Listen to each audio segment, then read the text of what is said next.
Hello, everybody. This is the Samsung Galaxy J7 user here, and I wanted to go through, my 13 years with Boost Mobile. This year, I believe, would be my 14th. I'd say around April or May. When I first pretty much say started with Boost, I'm not going to go through the whole history and create timing. This is going to be a two-part series that I'm going to do.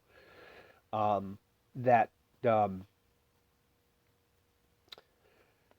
Uh, I started with iDen phones. I had three model iDen phones. The Motorola Clutch was my last one, which was the i465, which when I first went monthly with Boost Mobile, with their first $50 plan, um, the time, and push to talk, the works and everything was killer, and I loved it.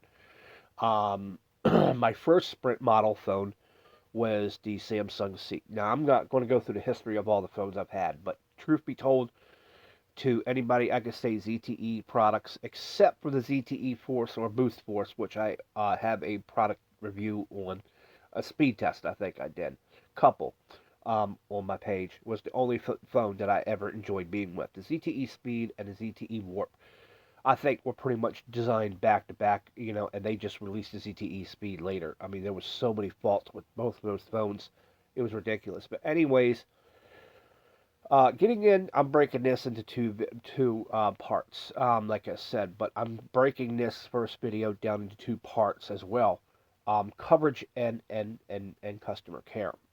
Try to make this as quick as possible. The only in-store um, customer care that I'll give my two thumbs up was only first store that opened up. I started making my payments. They're out of business thanks to a lot of policy changes within Boost Mobile.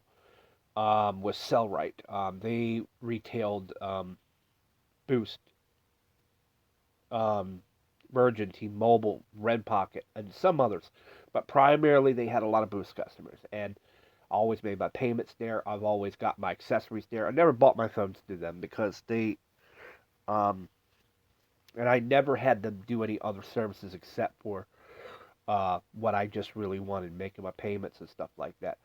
Um, but the $3 convenience fee to pay cash is what deterred me from going back there again. The refill cards were just about the same in price when I'd be paying through them, so I decided to do that. But no, I got to give them credit. They were always nice to me, and they really never were rude to me, and they try to work with me on a lot of things. Fully, I got to give them two thumbs up. Most of the other stores that I ever dealt with later down the line, um, as far as trying to buy a new phone and stuff like that. Rude, um, and stuff, and I won't deal with these stores ever again. Not a Boost store. Forget it. But anyways, going on to the phone customer care. Um, yeah, it's a bit troubling to try to navigate through what you really need. But in my personal opinion, I've never had a person that I ever dealt with Boost Mobile calling them up and having an issue talking to these people. Some of them, they have the thick accent a little bit, and sometimes they're a little hard to understand. But eventually, you will get to understand what they're saying. I've never had any the problems with them being rude. If they couldn't help me, they sent me to technical support, which I always got somebody who's always, great. I was great with and everything. So I give two thumbs up to the phone customer care. Now, a lot of people have had nightmares with them, but I haven't. And I don't speak as a Boost Mobile rep. I don't speak as somebody who works for the company. I just speak with somebody who's been with this company for years that kind of knows how to get around with all that.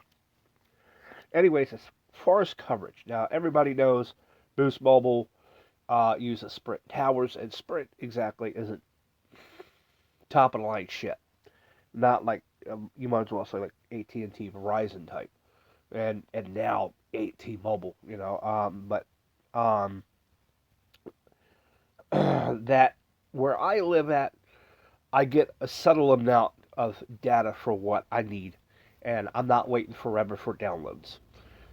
There are some days, depending, I can get as high as maybe 50 megabits per second to the lowest of the lows. I mean, not throttling or deprioritization. I would say about 2 or 3 megabits per second. I'm talking about shitty, downloads in the worst way possible, waiting all day. I'm not going to say they're perfect, but I give just maybe a thumbs up on the days where um, my downloads get quick with that. In conclusion, just to cover what I already talked about, I can't say their service is perfect. It depends on really where you live, where you pick up decent service, and talk about customer care. Some people have dealt with nightmares because I believe some people, like I know quite a few people that really don't have patience to sit on the phone with these type of people, and just some of them would either just throw their phones and break it, or just really not have the patience to just hang up. Um, which I don't. I kind of had that patience because I really want to try to get my problems fixed, and I don't really want to get off of the phone. So, truth be told, as far as the coverage, one thumb up as far as the customer care stuff, in store, one thumb up. As far as your call-in customer care, two thumbs up. And like I said, no, maybe it's a little hard to navigate to their